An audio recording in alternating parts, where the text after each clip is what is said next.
Magandang araw mga kaibigan. Bigyan natin ng reaction, opinion itong post ng sino ba ng post sandali Random Feels. Payag ito ni Madam Grace Locsin, isang diehard Duterte supporter na taga Davao. Ito ang kanyang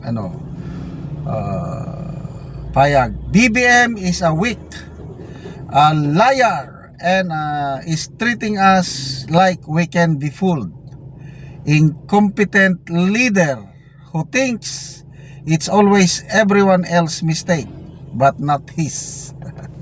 Ang tapang nitong si Miss Grace Locsin, ang mga birada niya sa administrasyon. Grace Locsin criticized President Ferdinand Marcos Jr. over the government's response to the large amount of garbage that recently accumulated in waterways around Baclaran and Manila Bay. In a social media post, she compared Marcos' approach with former President Rodrigo Duterte's Manila Bay Rehabilitation Program and argued that Duterte showed stronger leadership in dealing with the problem. Locsin also described Marcos as a weak and incompetent leader and accused him of shifting responsibility to others. These statements are Locsin's personal political opinions and criticism, not established facts about the president's performance. Tama naman, opinion lang ito. Marcos inspected the Baclaran River cleanup on August 12. The palace said the massive buildup of waste was linked to accumulated garbage, unusually heavy rainfall, and and a damaged trash trap. Marcos subsequently ordered faster clearing operations in the affected area. It is also true that the Duterte administration launched a major Manila Bay rehabilitation campaign in January 2019 involving cleanup operations, enforcement of environmental laws, and actions against establishments contributing to pollution. The rehabilitation, however, has been a long-term, multi-agency effort that also follows a Supreme Court order issued years before Duterte took office. Different administrations may take different approaches, but garbage and flooding should not become simply another political contest. What matters most is whether government programs produce cleaner waterways, better waste management, and lasting solutions that protect communities. Okay, ito. Kitang-kita ang diferensya sa leadership ng Pangulong Duterte at saka sa leadership ni PBBM. Talagang, to me opinion ko lang din ito, napakahinang leader itong presidente natin. He is very indecisive. Anong gagawin natin? Mga ganun ba?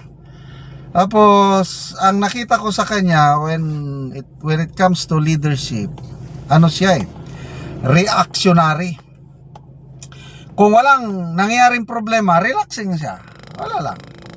Saka na lang siya gagalaw pag nandyan na ang problema. May mga ganyang leaders Ang mga magagaling na leader sa aking yung experience ko, kasi habang nasa serbisyo ako, binabantayan ko ang aking mga commanders. Ang mga magagaling kong commanders is yung isip nila 1, 2, 3 steps ahead. Ang tawag ko dyan, visionary. At ganun din ang training namin we were trained to nung tawag naman yung estimate of the situation, and then inuunahan namin yung yung plano ng kalaban. Ganon. Nag-anticipate kami anong gagawin niya. Pag ganito ang gagawin niya, anong courses of action natin. Yan. Nasanay kami ng ganyan. Kaya napoforesight namin yung posibleng mangyari, at kung nangyari na, ayun. Dahil napag-aralan na namin yung posibleng mangyari at meron na kaming courses of action, hindi kami natataranta. Ganon dapat ang leadership.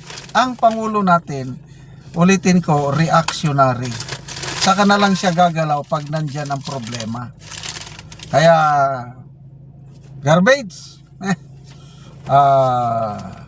Learn from Davao City, learn from Baguio City.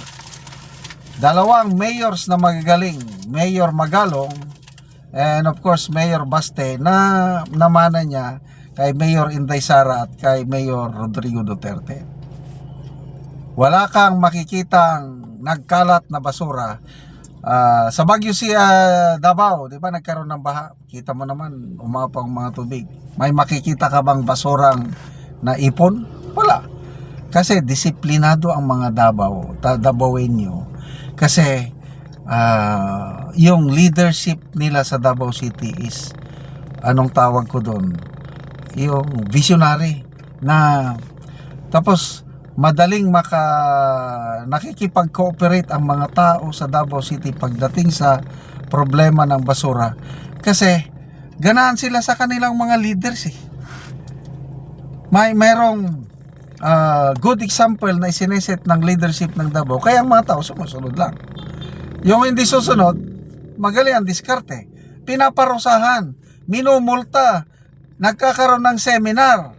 Kaya yung mga matitigas sa ulo na Davaoenyo hindi na ulit dahil nakatikim sila ng style ng leadership, yung bagsik ng leadership. Kaya ang ating Pangulo, anong bagsik niya? Walang kabagsik-bagsik ang Pangulo. Sobrang bait. Kaya yung sobrang kabaitan, kung ordinaryo ka lang na mamamayan, ordinaryo family head ka lang, okay yun. Mabait ka. Kailan kung leader ka ng 115 million Filipinos, sobrang bait mo, that's a weakness to me. Dapat merong kang dating. Dapat may iron hand ka. Para bang style Duterte, matitigas siya, iron hand siya sa mga adictos, benedictos, mga kriminalis, mga buhaya, kailang malambot ang puso niya sa mga taong mahirap. Dapat ganon. So, agree ako kay Miss Grace Locsin, napakahinang leader itong atin. Niloloko tayo, akala niya maniniwala tayo sa kanyang salita, but wala na. Hindi na ako maniwala kahit anong paliwanag ng presidenteng ito. Salamat mga kaibigan sa inyong pagsubaybay sa channel nito. Nakakatulong kayo ng malaki sa tribong Talandig ng Bukidnon dahil ang income natin sa channel na ito is pantulong po sa tribo. Namimigay tayo ng libreng yero at pako para makapagpatayo sila ng mas maayos na tirahan. Panoorin niyo ang video na ito. Ako diri sa gipatindog nga balay ni Ramel nga taga Sitio Kalapat. So muna ni ang pag-aatopan karon.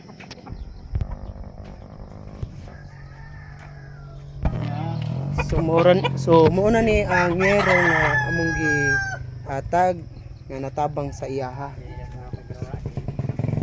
Pag-atop na nigit siya karon.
O karon atong makita nga managid sila sa ilang pag-atop. Salamat kayo sa Ginoo nga imong gihatag karon nga sa mga sin nga dili ang gid may makagpuyo sa akong papa karon. Kay nakigpuyo lang ka dito si ung papa. Puyo lang mi sa dito sa akong papa. So karon nakabalay na gyud ka. Nakabalay nami nakadto nami karon sa balay. Namo karon.